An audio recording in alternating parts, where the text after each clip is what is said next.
La recrudescence du phénomène a évidemment attiré l'attention des plus grands spécialistes de la dépendance. Je peux passer même des insomnies. Il y a une communication 24 heures sur 24. Je peux me mettre à une communication illusoire à un moment donné où je peux commencer à me raconter éventuellement mon mauvais rêve. Regardez le nombre de personnes qui se lèvent le matin et qui disent qu'ils ont bien dormi. Je n'en ai rien à cirer, moi, qu'elles ont un sommeil ou un éveil absolument merveilleux, et puis qu'elles vont faire des courses et qu'elles sont revenues. Alors, il y a une série d'informations tout à fait inutiles. Et pourtant, elles ont une fonction sociale de dire à l'autre qui n'est pas là, j'ai bien dormi. C'est pas rien non plus. Le fait de pouvoir afficher publiquement son mépris, de pouvoir pisser ou chier sur un mur, l'application existe. Qu'en pensez-vous? Je crois que c'est l'horreur. Je crois que c'est l'horreur de Facebook. C'est la limite qui est infranchissable et qui est franchie en même temps. Et c'est interpellant parce que non seulement on chie, on pisse, on est dans l'horreur du discours, de la parole, cette parole qui agresse, cette parole qui vient toucher l'être dans son intimité, dans son intégrité. Alors là, je crois qu'on contrevient évidemment à ce qui est permis. Et je crois que c'est le drame de Facebook. On peut autant aimer que haïr l'autre finalement, mais surtout le dire aux autres. Aimer, haïr, se regrouper, propagander, tout est possible sur Facebook. Mais en ce qui concerne vos données, rien n'est laissé au hasard. Ceci est le contrat que vous signez avec Facebook lorsque vous devenez membre du réseau. Un contenu pour le moins indigeste que vous n'avez sûrement pas lu mais qui vous engage sur bien des points. Nous allons examiner les plus sensibles d'entre eux avec ce cabinet d'avocats. Bonjour maître. Bonjour. Voici la charte de contrat qui pose problème.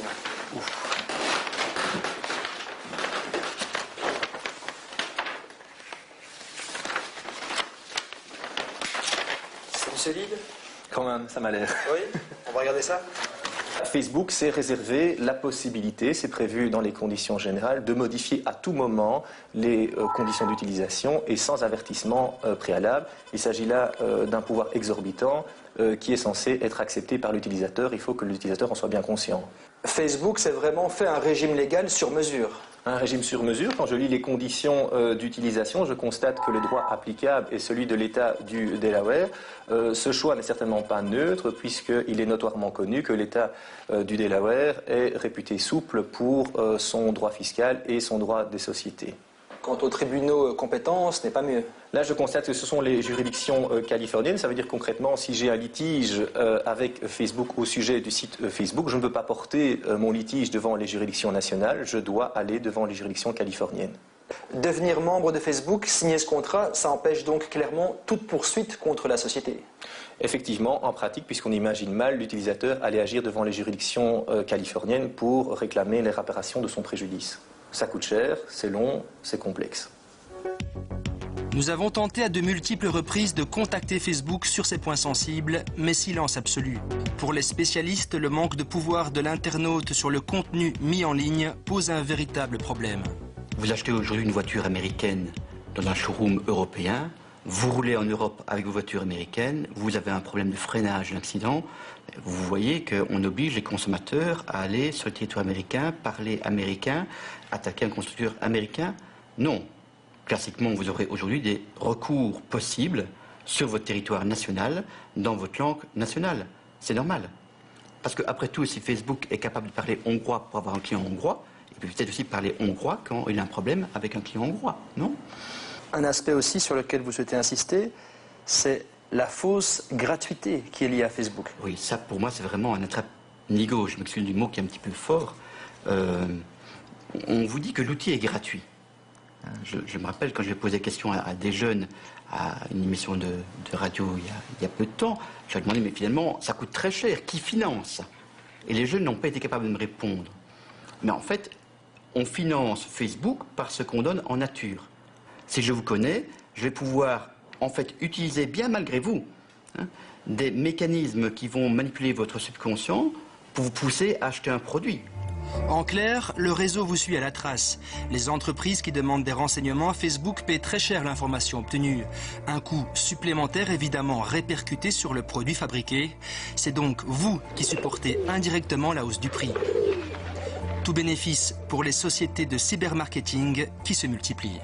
Et aujourd'hui, même des marques dont on ne pensait pas qu'elles seraient intéressées par la chose viennent vers nous directement, nous trouvent sur Internet et viennent nous dire Bonjour, on a vu que vous étiez des spécialistes du marketing sur Facebook et on aimerait que vous nous aidiez à pénétrer ce nouveau canal de communication. Le seul moment où on est intrusif, c'est sur les légers bandeaux de publicité qui apparaissent à droite de Facebook, qui sont très peu visibles, parce que j'ai même beaucoup de gens qui me disent « Ah bon, il y a de la publicité sur Facebook, je ne m'en rends même pas compte ». Parce que quelquefois, la publicité est tellement ciblée qu'ils ont l'impression que c'est un message qui les concerne totalement. On ne se rend même pas compte qu'il y a de la publicité sur Facebook, c'est pas un peu interpellant ça? Le fait que la publicité soit peu visible, c'est intéressant parce que ça veut dire que les seules publicités qu'on voit, c'est celles qui nous intéressent. C'est pas de l'intrusion, c'est de la convivialité. Quelqu'un de vos amis est devenu fan d'un groupe, ah bah vous allez pouvoir devenir fan aussi, éventuellement en discuter avec lui, discuter sur le wall, discuter avec les membres du groupe, des choses comme ça. C'est du commerce convivial. C'est du commerce convivial, oui, exactement. Vous pensez réellement que pour une entreprise qui est valorisée à 15 milliards de dollars, le maître mot est la convivialité?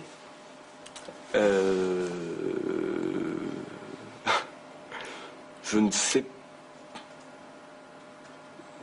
pas trop quoi vous répondre. Les cybermarketeurs ne sont pas les seuls à s'intéresser à Facebook. Aujourd'hui, les politiques ont également très vite compris l'importance du réseau. À quelques jours des élections régionales et européennes, la course aux amis fait rage dans les différents états-majors. La référence en la matière est parisienne, c'est la machine de guerre UMP. Comme pour l'élection de Barack Obama, Facebook a joué un grand rôle dans celle de Nicolas Sarkozy. Au QG, 16 personnes travaillent à temps plein pour la cybercampagne européenne.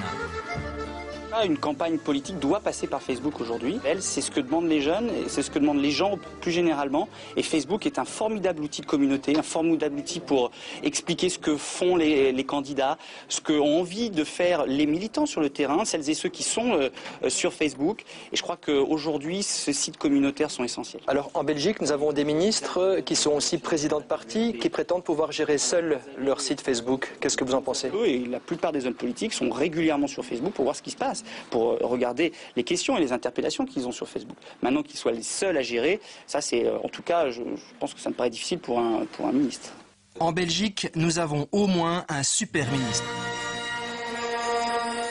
Ici, les pratiques sont un peu plus artisanales qu'à l'UMP, mais on le jure, la main sur le cœur, les réponses personnelles, ce n'est pas du pipeau. En général, quand quelqu'un me demande si c'est moi, je réponds et toi, avec un point d'interrogation, parce que comment voulez-vous que je prouve? Je ne vais pas passer ma journée à prouver que je le fais moi-même, mais il y a beaucoup de personnes qui s'en rendent compte, parce qu'on a par exemple vécu un événement ensemble, quand je dis un événement, une situation ensemble quelques minutes ou quelques heures avant, on m'en parle, j'y réponds, il n'y a pas beaucoup de personnes qui peuvent le faire. Tout le monde n'est pas à la fois ministre des Finances, vice-premier et président de parti. On a a priori un peu plus de temps libre que vous pour répondre aux messages. Peut-être. Je le fais chaque fois que j'ai l'occasion. C'est quand je suis dans un bureau, que ce soit ici ou ailleurs, ici au parti, en principe sur mon PC plutôt que sur le vôtre, je vais sur Facebook. Mais en tout cas, moi quand je vois ma vie, ou alors il travaille beaucoup moins que moi, quand je vois ma vie, surtout dans une période comme maintenant, où il faut aller sur le terrain, il faut répondre aux gens, il faut répondre sur le site du parti, il y a les chats, il y a mon boulot de ministre, de vice-première, il y a présidente de parti, il y a rencontrer les gens sur le terrain, parce que tout le monde n'a pas Facebook non plus.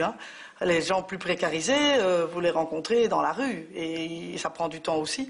Le profil Facebook, son blog, il est géré par la personne. Ça, c'est la définition chez nous. Et d'ailleurs, il n'y a pas de financement, par exemple, d'un blog ou d'un site personnel. Isabelle Durand a son site, elle le paye elle-même. Donc, la même chose pour Jean-Marc Nollet. Il paye eux-mêmes les frais d'hébergement, etc. Ça, c'est la base au départ. On peut fournir des outils matériels, par exemple, savoir comment gérer son propre site, mais le financement et tout, ils le font eux-mêmes. Donc chez Écolo, chacun répond à ses messages. Ah oui.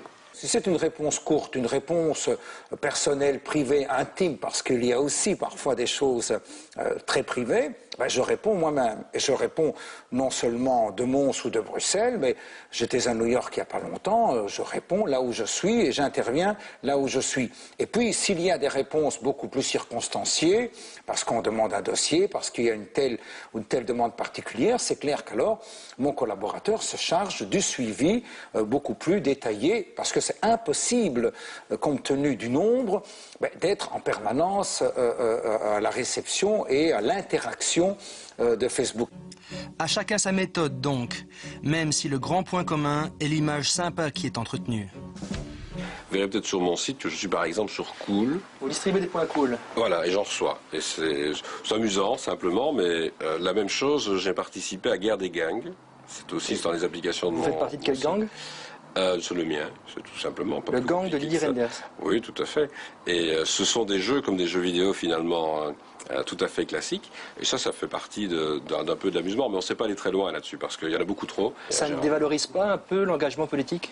Pas du tout, non, parce que vous savez, si vous deviez être toute la journée exclusivement dans votre fonction, ce serait totalement invivable. Donc un bon quart d'heure de guerre des gangs quand vous êtes en burn-out? Quart d'heure, c'est peut-être beaucoup, parce que ça va beaucoup plus vite comme phénomène, mais si vous passez sur Facebook, vous avez 3-4 minutes sur la guerre des gangs, ça suffit. Oui, enfin, ça fait partie des jeux. Quelque chose pour l'instant d'ailleurs que j'aime pas tellement, c'est toutes les questions là. Est-ce que M. Rorive a déjà fait ça dans un bois, des trucs pareils? Ça, je vais rarement voir. Ou bien, venez voir qui vient voir le plus souvent votre profil sur Facebook. Ça, j'y crois. Ça, je vais jamais cliquer. Donc, il y a quelque chose sur lequel j'ai beaucoup joué au poker, je dois vous avouer, sur Facebook. Et un truc qui m'a pris des heures, c'était reconnaître les lieux. Là. Vous voyez, sur la planète, vous deviez aller taper avec la fléchette l'endroit où se trouve Rome, où se trouve... Et puis après, ça se complique avec les monuments. Ouais, vous avez déjà fait ça? La course aux amis est omniprésente. Avec Facebook, le marketing politique est entré dans une ère nouvelle. La visibilité est immédiate et pas des plus classiques. Mais c'est vrai que je me retrouve parfois, notamment il y a une mode de brûlage de culottes, avec tantôt des filles, tantôt des garçons, avec un accoutrement tout à fait particulier. Et donc j'ai des photos saisissantes qui se publient. Vous qui cultivez justement savamment votre image, vous n'avez pas peur que Facebook lui porte atteinte? Donc ça, c'est vous qui dites ça, que savamment je cultive mon image. Non, mais on ne construit pas une image. Vous savez, un direct à la télévision, vous êtes ce que vous êtes. Pour vous, Facebook, sur le plan politique, c'est du show? Mais donc quand on le fait naturellement, qu'on le fait soi-même et qu'on ne passe pas son temps à aller chercher 4000 amis tous les X temps, je pense que c'est vraiment intéressant quand on reste dans certaines limites et quand on joue le jeu, c'est-à-dire de le faire soi-même et de le faire naturellement et de ne pas penser que Facebook, ça doit surtout faire gagner des voix. Ce qui est sûr, c'est que cette vision n'est pas partagée par tout le monde. Monsieur, bonjour. Le premier au hit parade Facebook, c'est lui, avec près de 45 000 supporters. Bonjour, messieurs. Mais si sa passion pour le vin l'a rendu populaire, celle pour l'informatique semble beaucoup plus modérée. Monsieur Dardenne, nous voilà sur votre page d'accueil. Alors, sans votre assistante, vous savez un peu vous y débrouiller? Oh, pas bien, pas. Heureusement qu'elle est là, hein. Spécialiste, c'est elle. Hein. Vous connaissez les principes de base quand même? Oh, oui, quelques règles. Oui, je connais quelques règles. Alors, on peut aller voir dans votre boîte de réception? Allez, vas-y. Ah, parfois, j'ai des demandes d'emploi aussi. C'est de plus en plus, d'ailleurs, ça. C'est-à-dire l'utilisation de l'outil Facebook à des fins sociales.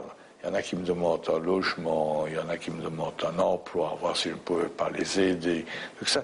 Et là, vous comprenez, ça devient évidemment plus difficile à gérer. C'est la permanence sociale du XXIe siècle, Facebook? Eh bien, écoutez, j'ai le sentiment que ça peut contribuer à cela dans une version moderne. Facebook vous a rendu plus vigilant par rapport aux photos qu'on pouvait prendre de vous? J'ai toujours fait attention, mais là aussi, il y a une limite. En effet, je vais vous raconter une anecdote. Je vais à un match de football. Il commence alors toute une série de photos. Des personnes qui viennent me voir, est-ce que vous voulez bien prendre une photo, etc. Ce qui arrive très souvent, d'ailleurs. Bon, je dis oui, très gentiment, très amicalement. Bon. Les gens viennent. Je ne les connais évidemment pas. Quand peu de temps après, on me dit, est-ce que vous vous rappelez un tel? Oh non, pas du tout, je ne sais pas du tout qui c'est. Ben, je vais vous dire qui c'est. C'est le tenancier d'un club échangiste. Oh bon. Comprenez? Ben, On en rit ou on en pleure, Facebook oblige tout le monde à plus de vigilance. La maîtrise de sa propre image est aujourd'hui quasi impossible. La vie privée des membres comme des non-membres de plus en plus menacée. Cet outil de communication formidable est devenu bien malgré lui le nouveau Big Brother mondial.